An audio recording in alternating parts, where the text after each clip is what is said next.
इस पार्टी में जब 15 मिनट की बात आती है तो बड़ा चर्चा होता है।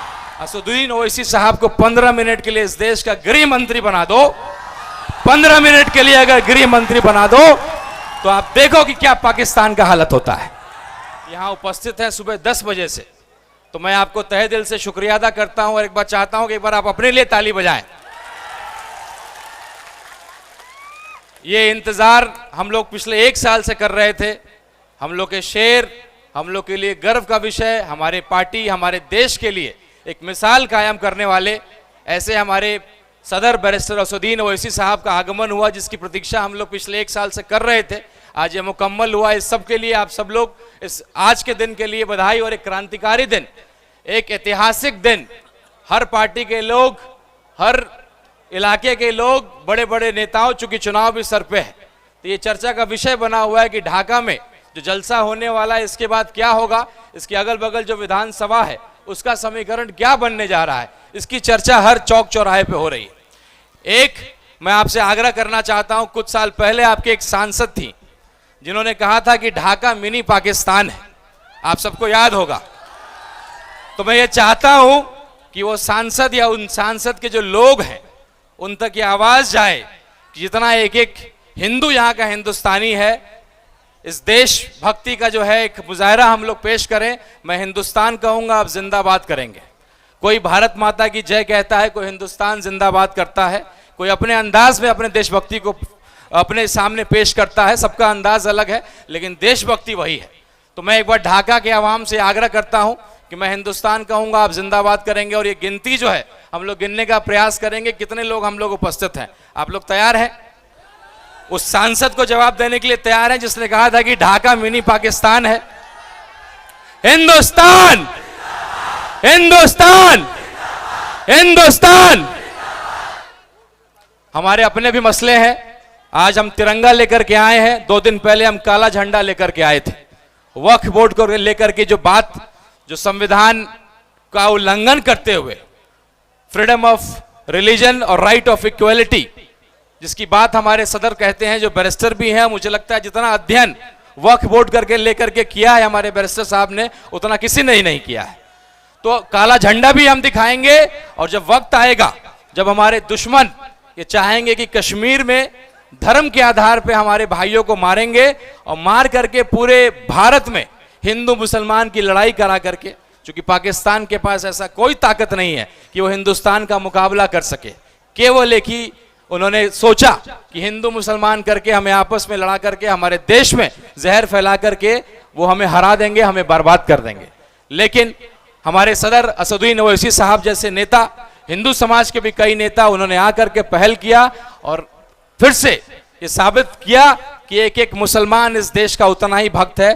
पुराना इतिहास है, इंडिया गेट पे आपका नाम दर्ज है। आपकी जनसंख्या तब भी कम थी, लेकिन जितना जनसंख्या आपके इंडिया गेट पे लिखा हुआ है, आपके शहीदों का नाम लिखा हुआ, दोबारा नौबत आएगा तो ढाका नहीं, पूरे देश का एक एक मुसलमान सीने पे गोली खाने के लिए तैयार है।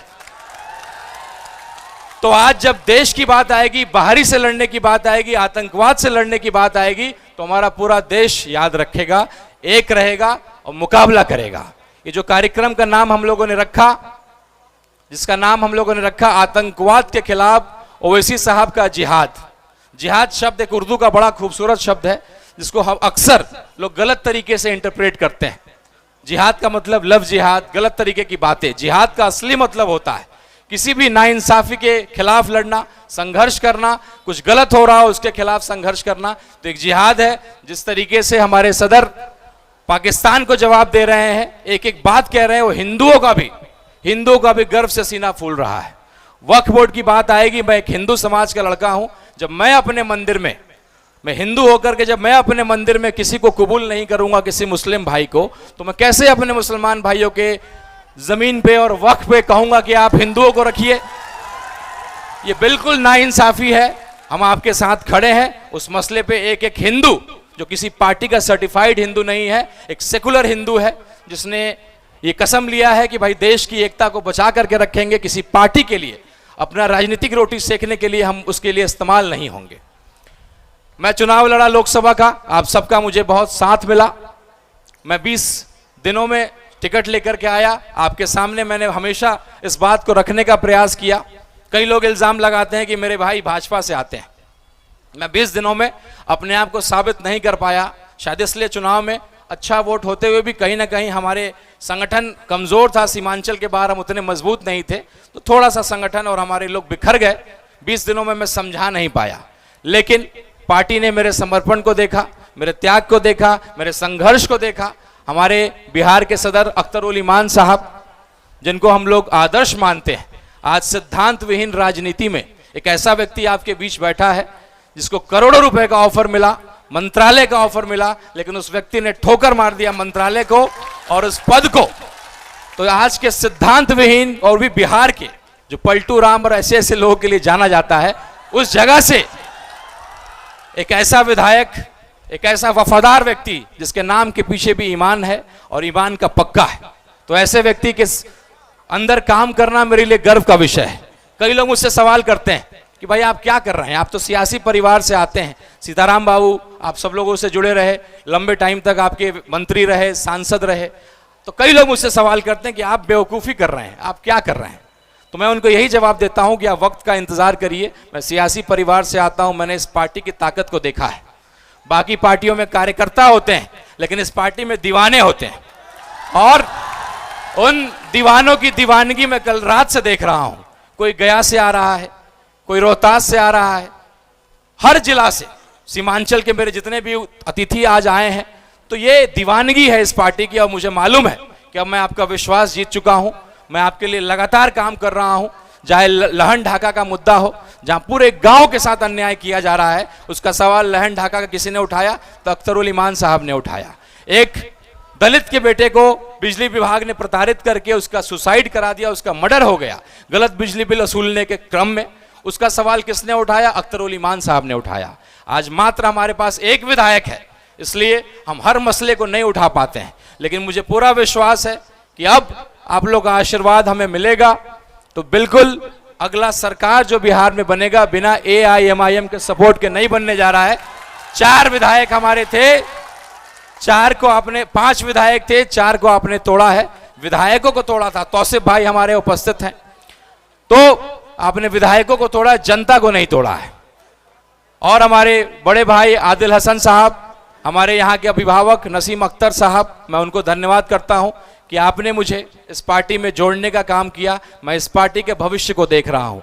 बिहार की राजनीति करवट ले रही है, बदलाव होने जा रहा है, एक नया समीकरण जो है गढ़ रहा है बिहार, जिसमें सभी जाति धर्म को लेकर के चलना है, लेकिन एक नया समीकरण बनाने का प्रयास हम लोग कर रहे हैं। जैसा हमारी पार्टी का नारा है, जय मीम जय भीम, और साथ में हम लोगों ने जय राजपूताना को भी जोड़ने का प्रयास किया है, क्योंकि राजपूत समाज भी आज प्रताड़ित है। आज एक भी मंत्री नहीं बनाया गया है, इतने सारे सांसद बिहार से हैं।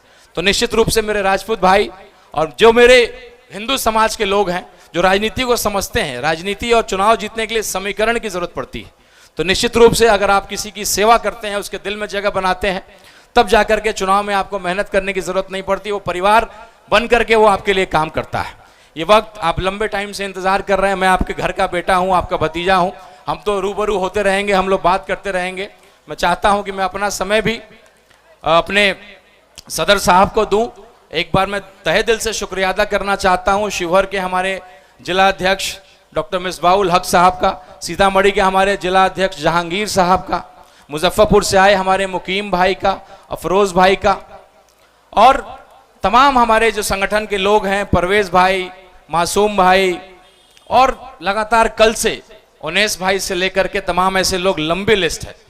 तो अभी मेरे पास समय का अभाव है और मैं चाहता हूं, गर्मी बढ़ रहा है तो ये गर्मी और बढ़ेगा जब हमारे सदर साहब आपके सामने आएंगे और जिहाद का मतलब आपको समझाएंगे।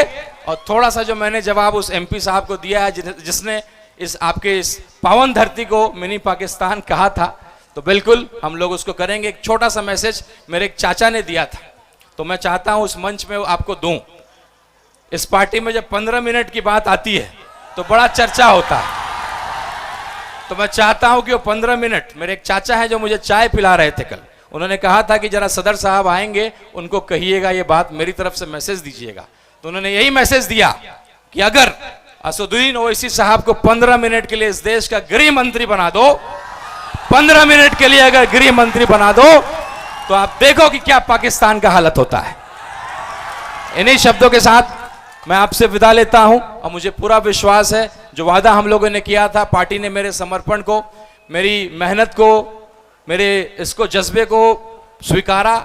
हमारे अख्तरुल ईमान साहब, इंजीनियर आफ्ताब साहब जो मेरे गार्जियन स्वरूप हैं, उन्होंने अपनी बात को रखा। ढाका के लिए हमारे राष्ट्रीय अध्यक्ष जी को यहाँ बुलाने का प्रयास किया और एक नौजवानों को छोटी सी एक सीख के साथ अपनी बात को खत्म करता हूं कि राजनीति में सब्र बड़ा जरूरी होता है। लोगों ने सोचा कि मैं चुनाव हारूंगा या जीतूंगा, मैं पार्टी को बदल लूंगा, लेकिन मैंने ऐसा नहीं किया। इसलिए मेरी पहचान बनी और आज मैं हर बार यही कहता हूं कि किसी भी बेटे की पहचान उसके पिता से होती है। मेरे पिताजी आरजेडी से रहे, आजीवन सेकुलर रहे और आज वो जिंदा रहते तो मोदी के खिलाफ ही बोल रहे होते। मेरे भाई साहब बीजेपी के विधायक हैं और हमारा विचारधारा अलग है। मैं अपने पिताजी के विचारधारा पे चलता हूं और मुझे पूरा विश्वास है कि अब कम से कम मेरी सेवा को देख करके, मेरी निष्ठा को देख करके अब ये मानेंगे कि मेरे रगों में मेरे पिताजी का खून दौड़ता है और मैं वही सेकुलर सीताराम बाबू का बेटा हूं। बहुत बहुत शुक्रिया।